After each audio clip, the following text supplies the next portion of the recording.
Hoy quiero hablar con el experto Víctor de la Flor de temas diversos porque los problemas en frontera no es República Dominicana o Estados Unidos y México o Colombia y Venezuela. Esto se da en todos los países que hacen frontera.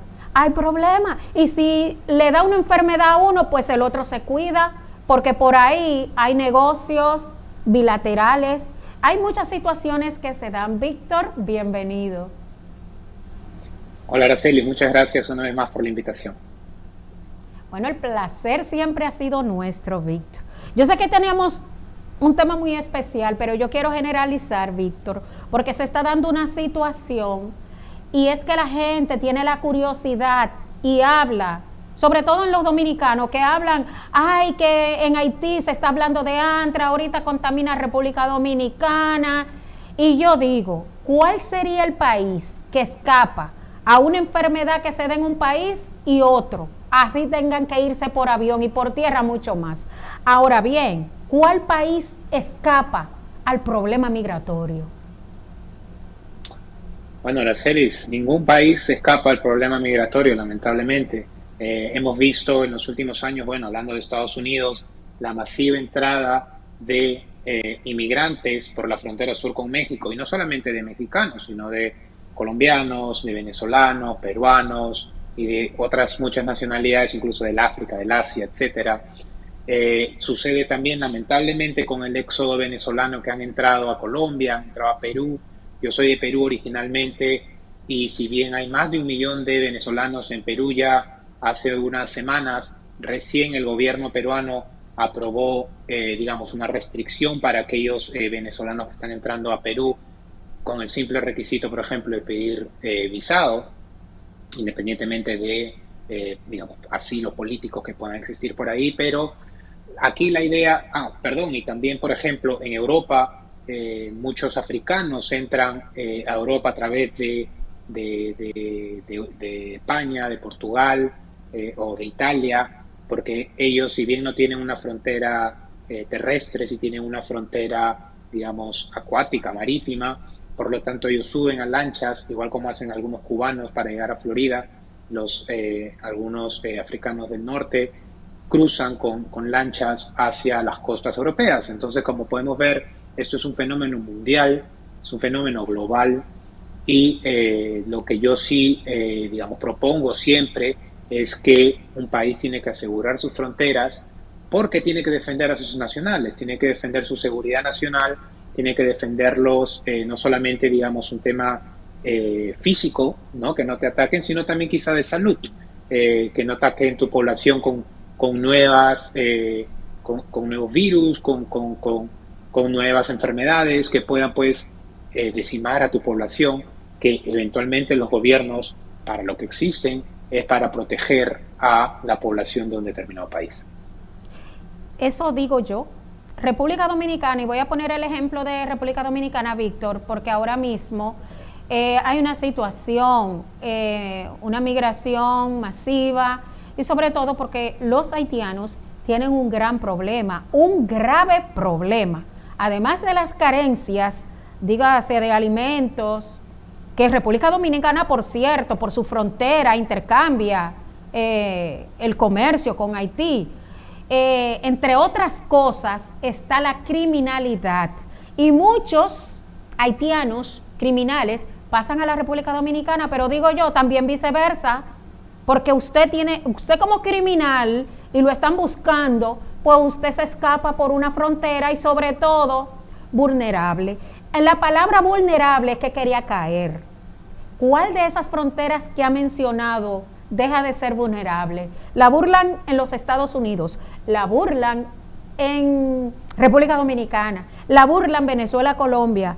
¿Dónde es que no burlan? ¿Por qué? Yo digo que las autoridades no tienen, bueno, nunca tienen el presupuesto, ni en seguridad, ni en nada por las fronteras, porque siempre entran. Es totalmente cierto, Araceli, ninguna frontera es invulnerable al 100%, lamentablemente. Hay temas, pues, éticos, algunas fronteras son naturales, es simplemente quizá cruzar un río, algunos son o cruzar quizás un desierto, etcétera.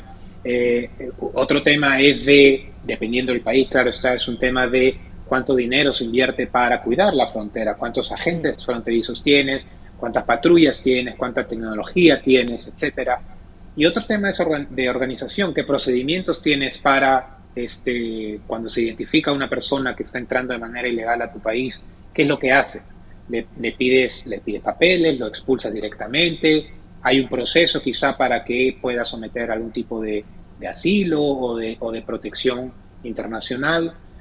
Entonces, si es que un país en general, en términos muy generales, quiere mantener una frontera segura, tiene que invertir mucho digamos, en personal, en tiempo, en dinero, en ideas, y no es una tarea fácil, especialmente cuando las fronteras son pues muy grandes. Imaginemos la de México con Estados Unidos, es una franja de miles de kilómetros. Y Pongamos oigo también el hablar, caso de... Víctor, pero ahí también Sí. yo oigo hablar de falta de presupuesto, invierten muchísimo dinero, Estados Unidos tiene mucho dinero y como quiera sigue siendo vulnerable esa frontera, porque por ahí entran muchos, se le escapan a las autoridades porque la frontera sigue siendo vulnerable a pesar de los fondos que nunca es suficiente. Siempre se viven quejando que no es suficiente. No, siempre es vulnerable. Cuando un gobierno realiza o toma acción, por ejemplo, para cerrar un poco más la frontera, por otro lado están, por ejemplo, una vez más, en el caso de Estados Unidos, todas estas bandas criminales de tráfico de personas que lo que quieren es saltarse la ley, saltarse esa política, saltarse la nueva, digamos, estrategia y buscar caminos alternativos. Y se ha visto esto en reportajes incluso internacionales, en donde estos criminales salen con la cara tapada y que dicen, no, si sale una nueva ley, entonces vamos a hacerlo de tal forma y de tal otra. Es así, es lamentablemente así. Entonces, es que lo que se debe hacer es pues atacar el origen. Por ejemplo, pongamos el caso de El Salvador. El Salvador está haciendo un buen trabajo y se está viendo disminuida la migración salvadoreña en Estados Unidos. Quizá lo mismo debe pasar en la República Dominicana. Debería haber digamos, quizá una coalición de países en que pueda ayudar a Haití a ver cuál es su problema, digamos, el problema intrínseco que tiene, ¿no?